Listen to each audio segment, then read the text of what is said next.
मुख्यमंत्री योगी आदित्यनाथ रविवार को हमीरपुर के राठ स्थित स्वामी ब्रह्मानंद डिग्री कॉलेज पहुंचे, जहां डिग्री कॉलेज के हेलीपैड पर उनका हेलीकॉप्टर उतरा। जनप्रतिनिधियों और अधिकारियों ने मुख्यमंत्री का स्वागत किया, जिसके बाद वह सीधे बीएनवी डिग्री कॉलेज मैदान में आयोजित जनसभा स्थल पहुंचे। जनसभा में मुख्यमंत्री ने 636 करोड़ 82 लाख रुपए की लागत वाली 75 विकास परियोजनाओं का लोकार्पण और शिलान्यास किया। कार्यक्रम में हजारों की संख्या में लोग मौजूद रहे।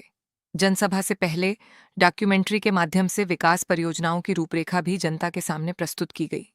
अपने संबोधन में मुख्यमंत्री ने कहा कि कभी पानी की कमी, पलायन और पिछड़ेपन की पहचान रखने वाला बुंदेलखंड आज विकास की नई तस्वीर पेश कर रहा है। हर घर जल योजना से घर घर पानी पहुंच रहा है, जबकि बुंदेलखंड एक्सप्रेसवे, डिफेंस कॉरिडोर और बीड़ा जैसी परियोजनाएं युवाओं के लिए रोजगार के अवसर पैदा कर रही हैं। मुख्यमंत्री ने हमीरपुर में मेडिकल कॉलेज की जरूरत बताते हुए इसके निर्माण का भरोसा दिया और स्वामी ब्रह्मानंद महाविद्यालय को विश्वविद्यालय का स्वरूप देने की बात कही। साथ ही लोगों से जल संरक्षण को जन आंदोलन बनाने की अपील की। वहीं विपक्ष पर तीखा हमला बोलते हुए मुख्यमंत्री योगी आदित्यनाथ ने कहा कि पहले की सरकारों में जनता के टैक्स का पैसा कब्रिस्तान की बाउंड्री वाल बनाने में खर्च किया जाता था, जबकि आज वही पैसा सड़क, शिक्षा, स्वास्थ्य, पेयजल और जन कल्याण की योजनाओं पर लगाया जा रहा है। मुख्यमंत्री ने कहा कि पहले विकास नहीं, तुष्टीकरण की राजनीति होती थी, लेकिन अब सरकार बिना भेदभाव के हर वर्ग के विकास के लिए काम कर रही है। मुख्यमंत्री ने कहा कि डबल इंजन सरकार में माफिया और भूमाफियाओं पर कार्रवाई हुई है, कानून का राज स्थापित हुआ है और प्रदेश में सुरक्षा का माहौल बना है। कार्यक्रम के दौरान सुरक्षा व्यवस्था पूरी तरह चाक-चौबंद रही और प्रशासनिक अमला पूरी तरह मुस्तैद नजर आया।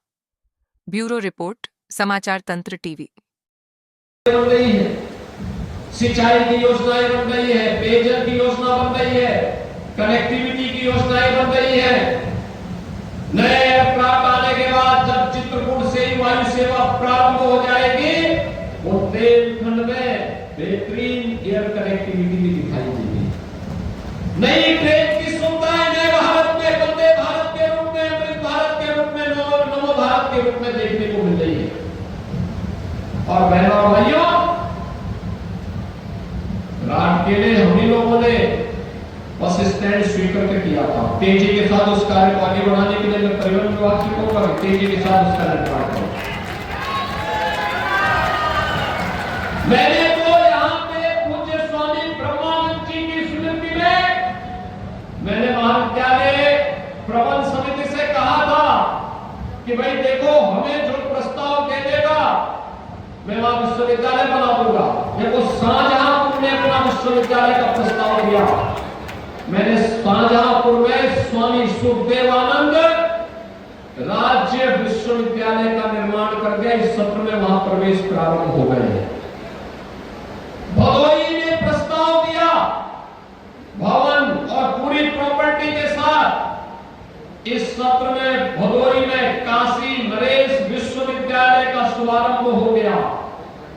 लेकिन गलती यहां पे हमारी नहीं है, अभी तक मेरे पास स्वामी ब्रह्मानंद महाविद्यालय प्रबंध समिति का प्रस्ताव नहीं आया है। विश्वविद्यालय बड़ा होना चाहिए, विराट सोच के साथ, जिसमें अन्य जनपदों के महाविद्यालय की संबद्धता ले सके, हजारों नौजवानों को हम आधुनिक शिक्षा दे सके, तकनीकी शिक्षा दे सके और भविष्य के ध्यान में रखने के लिए, ध्यान में रखते हुए हम फ्यूचरिस्टिक टेक्नोलॉजी को ला करके यहाँ के नौजवानों के माध्यम से डिफेंस मैन्युफैक्चरिंग कॉरिडोर के लिए, यहाँ के नौजवानों के लिए उनकी स्किलिंग के बड़े सेक्टर को आगे बढ़ा सके।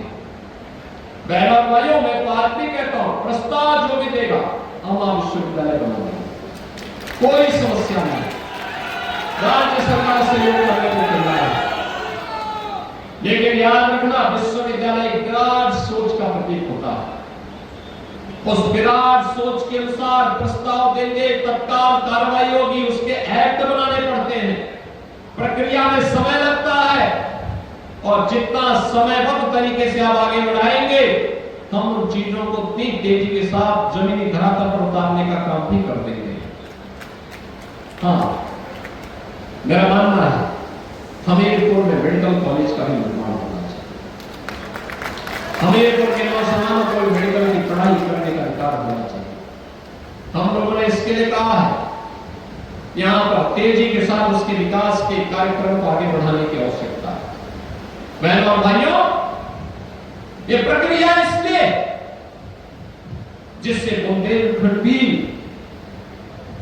जो पहले पहचान के लिए मोहताज था, समाजवादी पार्टी की सरकार में हर जनपद में यहां एक एक माफिया खड़े कर दिए गए।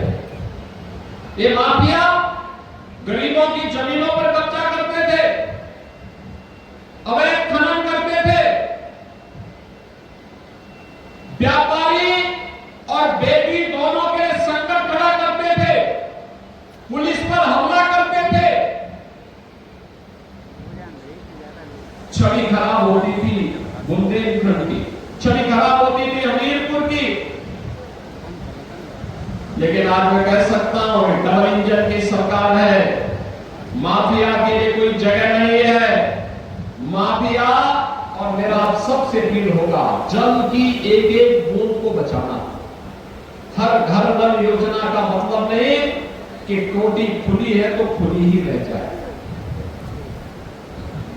हमारा दायित्व हम उसको बंद करें, लगाई नहीं है तो चोरी न करने दें, पेयजल का संकट न हो, जितने जल की आवश्यकता हो उतना ही हम उसमें ले, अनावश्यक रूप से खर्च नहीं करना चाहिए। ये हमारी आवश्यकता है। और जो जल बचे उसका बेहतरीन उपयोग हो, सिंचाई के लिए आधुनिक वैज्ञानिक तरीकों का उपयोग किया जाना चाहिए।